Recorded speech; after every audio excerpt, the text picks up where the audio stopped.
Le travail de la régie consiste à exploiter les réseaux et les ouvrages de Grand Lac. Donc on part du captage d'eau, le réservoir d'eau donc, captage, on capte l'eau dans le milieu naturel. On récupère l'eau au niveau des réservoirs, on la traite et on la distribue derrière aux abonnés. Donc notre travail consiste à suivre toute l'évolution de l'eau, du captage à l'abonné. Oui, donc en 2017, Grand Lac a pris la compétence eau potable. Donc ils ont souhaité faire une expérience,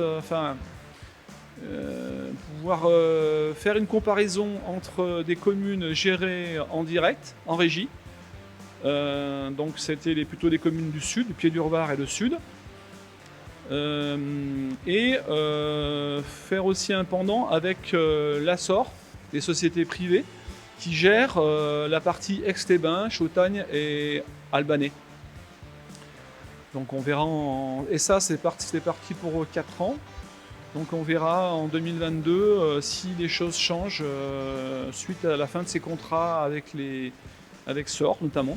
Le traitement de l'eau, ça consiste à récupérer l'eau de sources naturelles et de ce fait, par le drain des eaux, ça peut apporter des bactéries, des minéraux, tout ça.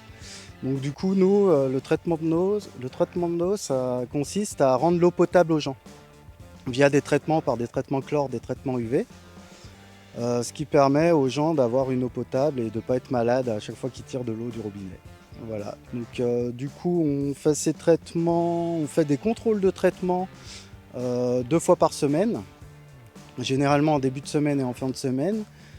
Et suite à nos traitements, on a quand même des contrôles surprises de temps en temps faits par Savoie Labo, une société sur Chambéry, qui fait un contrôle de notre contrôle, entre guillemets. Ici, on est en train de rechercher une fuite sur un secteur de Drumetas-Clarafond,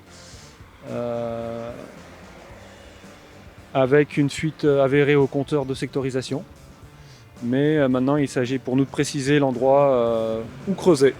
C'est une recherche acoustique tout d'abord, puisque grâce à nos appareils qui sont équipés de micros, ils corrèlent entre 2 capteurs et ils vont écouter, ils vont repérer l'endroit le plus bruyant. Et en théorie, c'est là où est notre fuite. Le gros inconvénient ici, c'est qu'on est sur un secteur très circulé, avec d'autres réseaux aussi qui font du bruit, et on a du mal à repérer cette fuite. Oui, alors au niveau consommation, on s'est aperçu que les entreprises ne travaillant plus.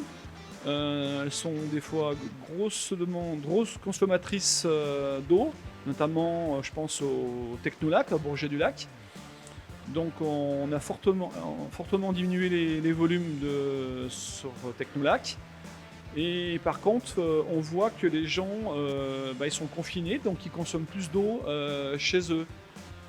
Donc on voit ça nettement un peu sur toutes les communes, mais notamment Méry, Mouxy, Grésy.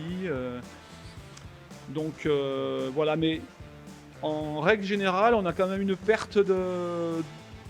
baisse de consommation d'eau.